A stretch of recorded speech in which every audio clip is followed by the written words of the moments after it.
Hey, it's Chronologically Gaming, the only channel that's perpetually retro because we're playing every video game in order of release. Welcome to the brand new channel that dares to ask the question, can you play every video game? Well, we've done it since 1971, every game in order. Here we are in the beginning of November 1982.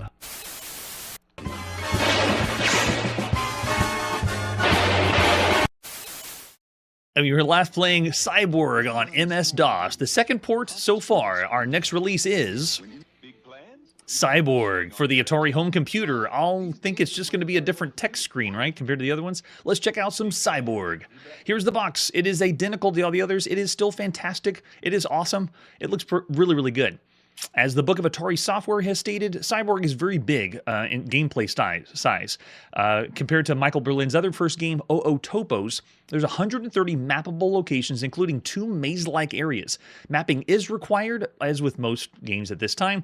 Each area has to be explored, and the text doesn't always indicate where the exits are. It's not as useful as that. The text is generally well written and is distractingly excessive in some spots, except for the droid. The text has a little humor and sometimes sidelights.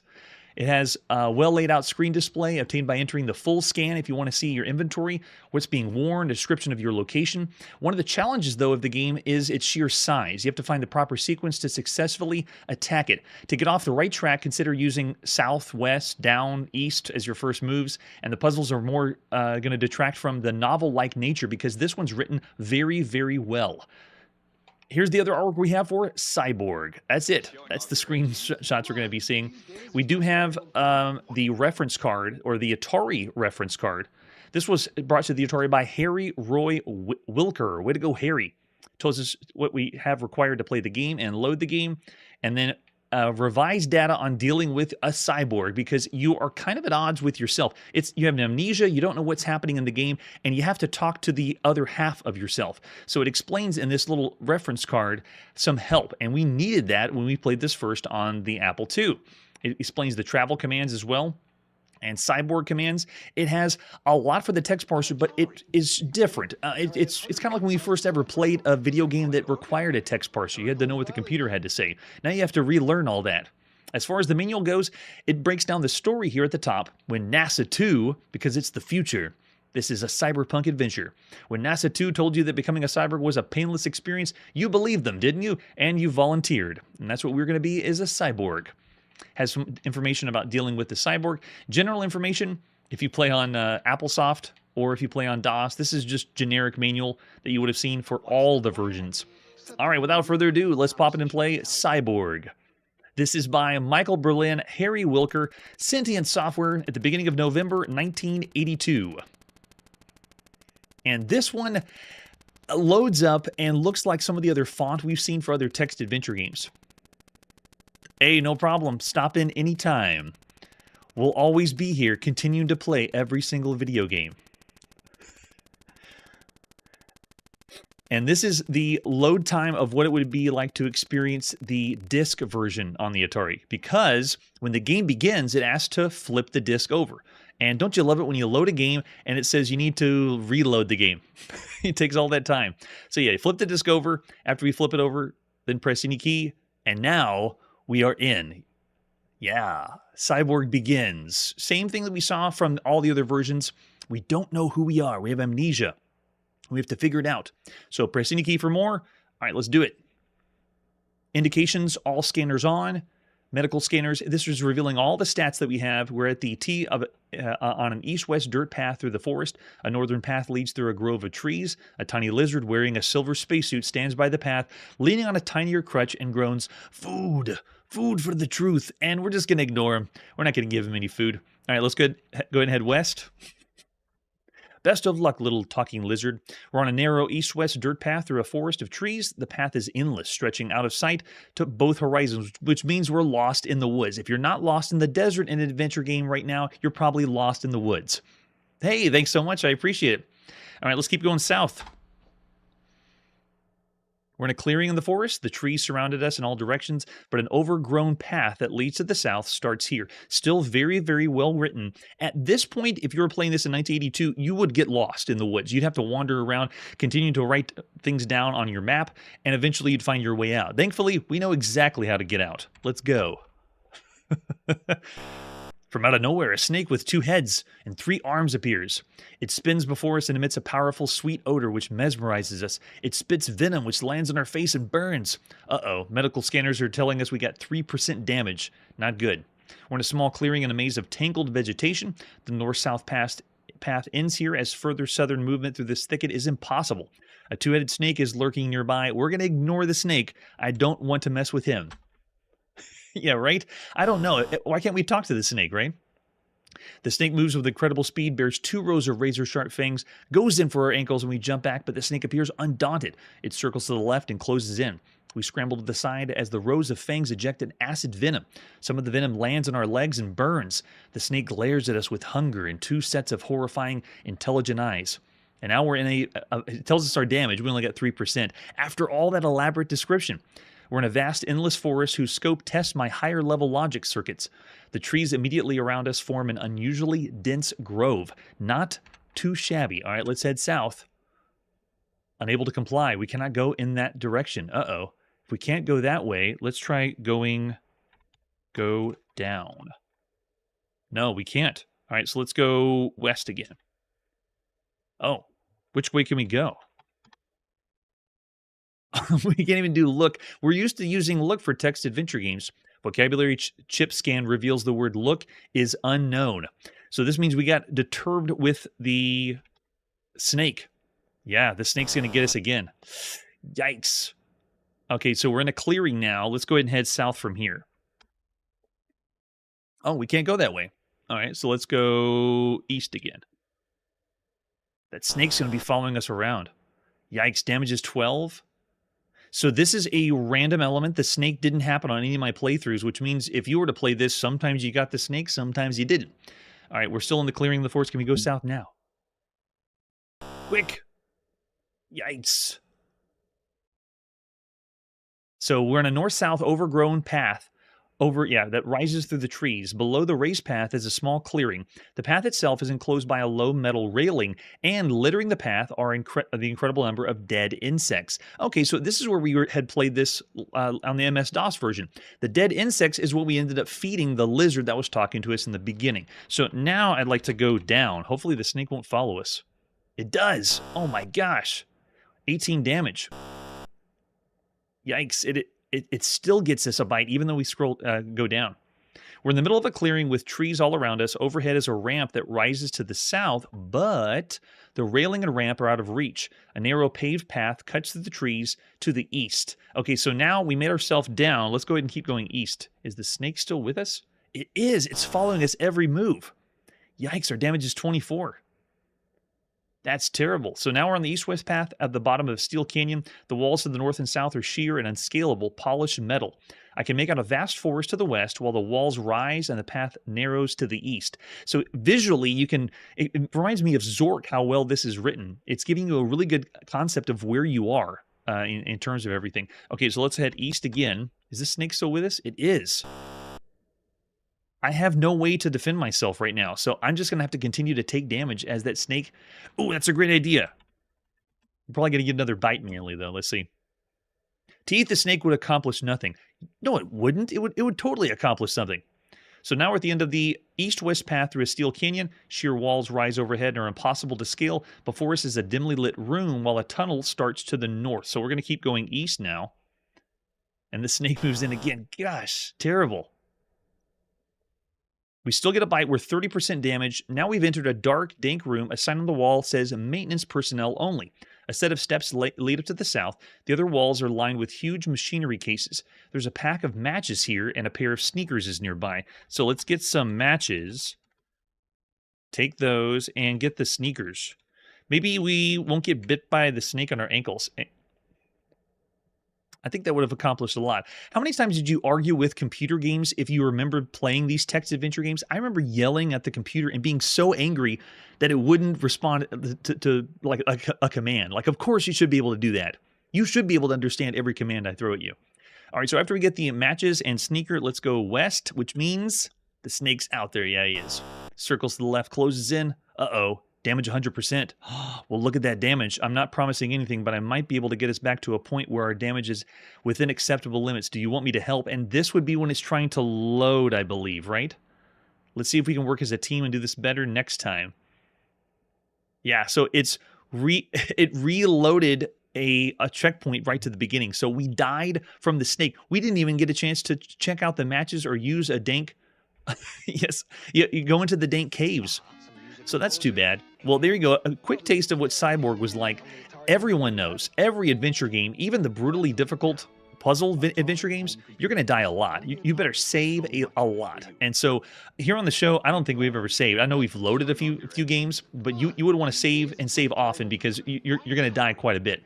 I still save all the games we could play up to this point. I'm rating this higher than I did on the Apple II version the very first time we ever played this. Cyborg, of all the games you can play across all computers right now in November 1982, I'm saying 3.5 stars. It is above average for all the games that you could play, just slightly above average.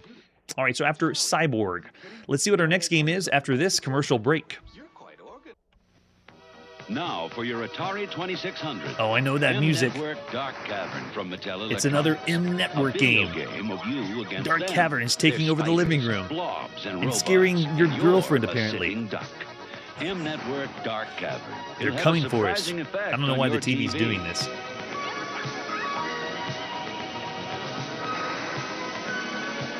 None of the games ever did that for me. It had a surprising effect on me, but nope. So there you go. It's time to play some Dark Cavern, the latest release on your Atari 2600. Let's check it out, starting with the box. M Network. It's back again. Down on the bottom left is the Dark Cavern artwork. Very, very simple artwork. At least it's explaining the game. It's sci-fi. I don't have too much to say. It's another M Network release. You may have already seen this game because we have. This is Night Stalker that we saw on the Intellivision in May 1982. Excellent game. So here it is. Once again, Mattel is bringing home their Atari games and putting them, or bringing home their Intellivision games and putting them on the Atari. Let's flip it over on the back. They go right to the screenshot. It's a one-player game only, 2 skill levels. It says, challenge a friend. I mean, pass the joystick back and forth. You start with 5 men, 20 bullets. Lose your man, he runs into a robot. Very, very nice. Gets the job done. All right, I understand. What other artwork do we have for Dark Cavern? We have the grungy look and then the reconstructed look. If you don't want to go back to 1982, you can redo the box. This is the M Network cartridge, all the ones we've seen, and the Dark Cavern cartridge is no exception. Looks like all the others. Make sure you know you're playing... there we go. The actual scan. You're playing Mattel on your Atari. All right, so the manual for Dark Cavern gives us a little bit of insights of what's going on in the game. It is for one player only. The object of the game is to avoid the blobs, spiders, and robots and destroy as many of them as you can. Your man is trapped in the cavern and there's nowhere to hide. Escape the creature bites and keep away from robot fire. Shoot to destroy. Rack up points. It's a bitter fight to the end. It's a battle for survival. It's an underground cavern. So they kind of changed it a little bit. Night Stalker was meant to be you're escaping prison. This one, they're changing the story up. This one, you're in an underground cavern and you're just trying to stay alive, it looks like. It doesn't look like the objective is, yeah, it's escape the creatures, but it's not like we're escaping prison. I like the prison motif better. Over here on the far left side, it's breaking down everything on the screen. You can see your man is here. Hopefully they animate it the same way they did on the Intellivision. It was pretty cool. Controls are all with the Atari VCS joystick. You can pick your difficulty with the difficulty switch, but I don't believe there's any other changes to the gameplay or game selection switch. Shows us how to enter the cavern, what we do, how to move around. We have 4 directions, I guess, only because it's the top-down maze game. And to shoot our gun. Breaks down the rules of the cavern right here. You have to go pick up some bullets like you did in the other version. Spiders creep through and can bite you. And then we have over here some winning tips. Wait at a corner when a robot's in a target range, fire. Quickly move around the corner to dodge his bullet. They explain it to us like it's something brand new, but it's not. We played quite a bit of games like this. Berserk is one of the first ones. And then blobs and robots, and then our score down there in the bottom left. We got it. We're ready. Let's pop in at Dark Cavern to our Atari and play. This is brought to us by Hal Finney. Way to go, Hal. Mattel Electronics on your Atari in the beginning of November 1982. This marks the 166th game we've played on the Atari 2600, and Mattel Electronics has been making games for a long time. This is the 62nd time we've seen Mattel make a video game. 41 of them have been on the Intellivision. 8 of them, this is the 8th game that Mattel has brought to the Atari. And then Hal Finney is not new to this channel either. We've seen him 6 times. This is the 6th time Hal's brought us some video games. Keep going, Hal. And I believe we're going to see this game later on home computers too. Imagine that, console games to home computers. All right, so I'm just going to go right in, reset the game, and we're in. There we go. Got a little bit less animation of my guy running around. On the Intellivision, I considered him kind of like a mascot, the running man of the Intellivision. So here it's a little bit simplified, and I can move around and fire some shots, going for the different enemies. Controls are working fairly well. Don't feel anything wrong with it. Oh, the big purple robot's a nuisance, though. We got to get him. That was the gun symbol. If you pick that up, you get some more ammo. As we make our way around, it's very reminiscent for these top-down maze games that have a shooting element. Got him. We have a smart... I don't think we have a smarter robot there. All right, looks pretty good. But this one is more about can you survive long enough, because there's not like an exit. If I, let me get some more bullets. If you look at the top right, it shows my bullet count. I got 35 right now. But if I go over here to the side, there's no way to even warp to the other side like you did in Pac-Man, or go to the next screen like you did in Berserk. Everything is happening right here on this screen. And this one is after Wizard of War. Wizard of War was in the arcade. We've seen one port that came home on the Commodore Max machine, and we've also seen one that was on the Bally Astrocade, the Incredible Wizard. And that one is fantastic. So it's still kind of rare to get a classic top-down shooting game like this. That's a good point, though. There's no evil auto. I'm all for that. So the first biggest difference is the controls compared to the Intellivision. On the Intellivision game hand controller, you had the disc to move around, but then you used the overlay on your numpad to fire. So you essentially had one controller that was allowing you to do like twin stick movement. You can move and fire at the same time. Here you don't have that. This also feels a little bit slower paced, because on the Intellivision, you can change the game modes up and pick different speeds. This one's just one. I believe there's a different... Oh, that's right. There's a difficulty switch you can pick, but that's it. There's only one other difficulty. It doesn't have as many options as the Intellivision version. And this one's just about survival. How long can you last? I felt like there was more to the Intellivision game, or at least it felt like it was a bigger experience. This one, it seems more simplified. And 2 versions of this game exist. The PAL version of this is called Night Stalker on the Atari, just like it was on the Intellivision. And it has a score, reserve live, and bullet counters above the playfield. And the reserve lives and bullet counters are in separate spots, so it switches up a little bit. It doesn't specify in the manual. You can use either joystick left or joystick right. Oh, I'm surprised he got by on. Let's see if he's going to go. He's not going to go that way. Okay. So we're not going to be showcasing all the different regions, but it is different whenever you play this on the PAL region. The instructions also state that there's a... Oh, he got me. The spider stops you in your tracks. That there's a 2-headed robot that will appear when the score reaches 20,000 points, but it actually only happens when you hit 16 robots, and they're destroyed. It doesn't matter about the score. So the manual has made a mistake. Not the first time we've seen that either. Go, go! There we go. Yes. Okay, we're looking pretty good. So of all the games we've seen up to this point on the show, this marks the 24th Berserk variant. Kind of plays similar to Berserk, the 24th across all systems. I would say this is not as good as the Intellivision version because of the different controls, and it feels like this is a little more simplified. So it's a dumbed-down version compared to that one. I would actually rather play Escape that we saw on the Arcadia 2001, another variant of Berserk, or Marauder that was available for the Atari 2600. Oh gosh, he's following me. I don't know if we can get these bullets. We're down to 25. We missed that one. And then the official Berserk is also on Atari. I'd rather play the official Berserk. Yes, you can play Berserk at home. than this one. So this one is not as higher quality as some of the other versions, but still all right. Oh, they can steal. I hope they can't steal the ammo. Oh, really? You like this one way more? The Intellivision, I would say I like this way more than Marauder.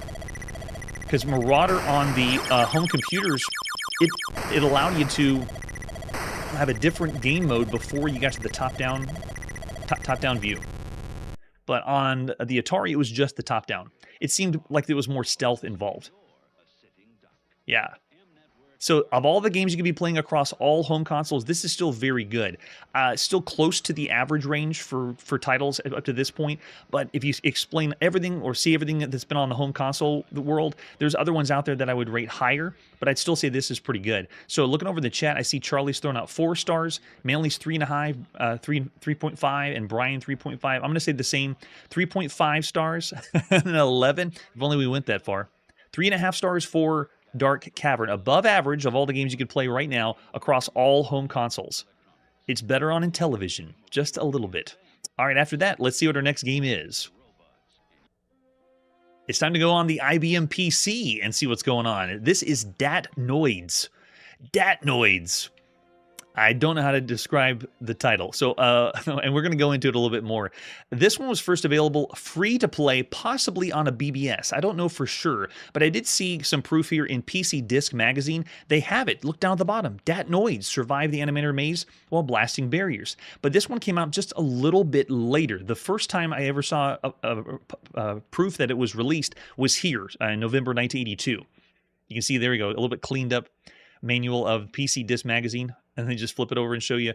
Oh, there it is. Datnoids. Twist and turn and weave your way through an imminent catastrophe, blasting holes to clear your barricaded path. The truly daring will run these mazes at ever higher speeds. Beware your touch and be quick and sure, for any abrupt stress on the hyperdrive spells doom.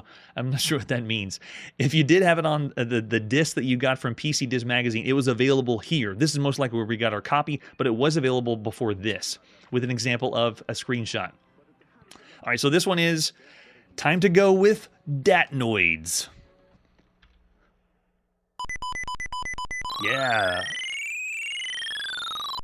Bring Us There by Casey Roche. Way to go, Casey. Oh, the IBM PC speaker. I love the way it sounds, even though it's very simple. So this marks the 121st game we played for MS-DOS, PC-DOS, PC Boot, or anything that was on IBM computers right now, because there's a lot of models of IBM computers. And because this is a free game, a public domain game that came out, this is the 57th game that was just released free, possibly on a BBS, possibly from other sources. Not to be confused with a type-in game. That's a different one. This one was actually released. All right, so enter our skill level here. Let's go with skill level, I'm going to go with 2 for right now. And then we have 3 different mazes we can pick from. I'm going to go with maze number 1. And then now it's going to load for us. The magic of loading. In this, we're going to be playing a game of maze navigation. It's all text graphics, so bask in the text graphics. We're going to guide our vehicle from the bottom right of the screen towards the exit in the top left, avoiding any messy encounters with walls. The game has 3 different mazes. Oh, it's going to continue to prepare. Yeah, it's going to load for us. The test mode. Of the 3 mazes, the first 2 have fixed layouts, but the third maze is random. So you have a random maze. It has 10 skill levels. They can go higher as the action gets faster. Some of the walls can be fired at to gain passage. Others have a tendency to send your missile flying back at you, so there's ricochet. If you finish one maze, you'll warp to the next one, and then if you get to the third one, then it'll start randomizing. I don't know what the reference is of Datnoids, because that is a reference to the eponymous species of freshwater fish, but there's nothing about fish in this game whatsoever. There's missiles, there's antimatter walls, there's hyperspeed jumps. That's pretty much all they have in the game. All right, look down at the controls, though. A, Z, quote, colon, and then missile? Oh, gosh, I'm not even ready. Oh, yeah, I wasn't even... Okay, now I'm prepared. You have immolated yourself. I don't think I've ever done that in a video game. All right, they're just going to begin and go. That looks like they're redrawing some of it, too. It starts off, and it's like a track. So, ready? I have to go... There we go. Go to the right, and then I got to fire a shot. It's going to open up my way to pass through. I can pass through. Now I'm going to go down, and then go to the right, fire. I don't know how I'm going to make it to the top. It is so hard to move around. Wow, yeah. Make sure my controls are right. I have immolated myself with the antimatter walls. Yeah, some of the walls would shoot back, or they ricochet back, possibly. I don't know how far I'm going to get. This feels like it's it's not really a top-down maze game. This feels more like I'm playing a puzzle game. It's action because you have to respond quickly. But man, it's very, very quick. Nope, why didn't it go to the right? Am I on the right one? Yeah, I'm on the right one. You have immolated yourself again. I need to stop doing that. Oh, you really did? Yeah, this is very tough. It reminds me of a much later game that we played called The Irritating Stick. We have not played, and we're probably never going to play that one. Go, go, go. Nice and easy. Going up or down is where it feels... Uh-oh. Oh, and you can't go back into yourself. Kind of like a snake game. This plays a little bit more like a light cycle game, actually. The way I'm moving around. I'm just don't have any competition. There's no one fighting me on my light cycle. Yeah, the PC sounds, they're using the IBM PC speaker. All right, let's try it again. And it's interesting that the way it's drawing in, it doesn't redraw everything. It's like it's picking and choosing what to redraw. All right, here we go. Make it to the top. Oh, I wonder why my right isn't working. Oh, because I think it's because you have to do a apostrophe. And I was pushing the wrong. Okay, let's try skill level 1. Maybe we'll go even slower. And switch it up. Let's see what maze number 2 looks like. But it is going to have to load and draw the whole thing in. So it's not a competitive light cycle game, but it plays identical to that. This is the 18th game we played that has anything to do with that light cycle style video game, even though one of the very first games we played wasn't a light cycle game like Tron. It was called Barricade in the arcade. So we could call them Barricade variants. I've learned too often here on the show, we're playing so many games that when I think the game is released as the first game that we base everything on, it actually stemmed from something earlier than that. So much to discover. All right, so here we go, test 2. Maybe I should have picked 1 because test 2 is most likely going to be more difficult than the first one. It draws everything in for us. It's time to play some Datnoids. Now, the reason I would say this is not as impressive or fun is because of the control scheme. The awkward controls on keyboard we've seen before, but this one's really awkward. If you look down at your IBM computer, you'd see the keyboard is having to use the bracket for the top is a little off. And we played plenty of games that use joystick up to this point. All right, here we go. Did I make it? I don't believe it. How did I make that? Oh, I pushed the wrong one again. You have immolated yourself in the antimatter wall. So an interesting concept. It is simply just a top-down maze game where you have to make your way to the end. It's like they've taken the puzzle maze, make your way to the end of the puzzle, but they're adding action elements to it. It's not really a shooter. It is something unique, but we've seen 1 or 2 games with a similar idea. Uh-oh, it's going to bounce. And there's the ricochet. Since it's so brutally difficult, and because of the controls using keyboard only, I got to go low. I'm looking over the chat. I see Paul's throwing out a 2-star. That's a bad rating, or the best you could say for bad, anywhere around the 2-star. And I'm thinking the same thing. It's a rough experience, that's for sure. Now you're seeing the load time, though. Even on an IBM at this point, you'd be getting most of the games loading faster than usual. Oh, it ricocheted. It did the... Oh my gosh, it's so difficult. A -2 from Ken. Oof, that's rough. And I see a 2.5, mostly 2.5s. Very kind, not really calling it bad, but around the middling average range. Yeah, I'll say because the randomness is a cool idea to do for level 3, but oof. Yeah, I'm going to have to stop there and say for Datnoids, of all the games we've played up to this point, joystick-controlled games, even on the IBM, exist. But across all the home computers, the joystick or controller is what really is going to make this better or different. And because it doesn't have it, it's a little bit low. Yeah, right? It's not really possible. Yeah, so I'm seeing mostly 2.5s from the chat. I'm not going to be as kind. Playing it myself, of all the games you could play up to this point, I'm going to say 2 stars for Dat Noise. It's a bad game of all the games you could play right now, but it's the best of the bad. It's a cool idea, and it's going to be polished, released better in other ways later, but not this one. Yes, we're going to do that, Paul, for sure. All right. That's where we got to put our video game playing on pause. Thanks so much for joining me playing every single video game, especially those on the live chat. Be sure to tune in and be a chronologically gaming influencer. Send in your ratings right now because I see them in the chat while we're going over game by game. And since no one's done this before and played every single video game, I'm not quite sure what the rating would be because every now and then I fluctuate back and forth. You know, so it's really helpful. Be sure to tune in next time on Chronologically Gaming because we have Prepare to be Dazzled when we go to the arcade. And are you ready for another new computer from Japan?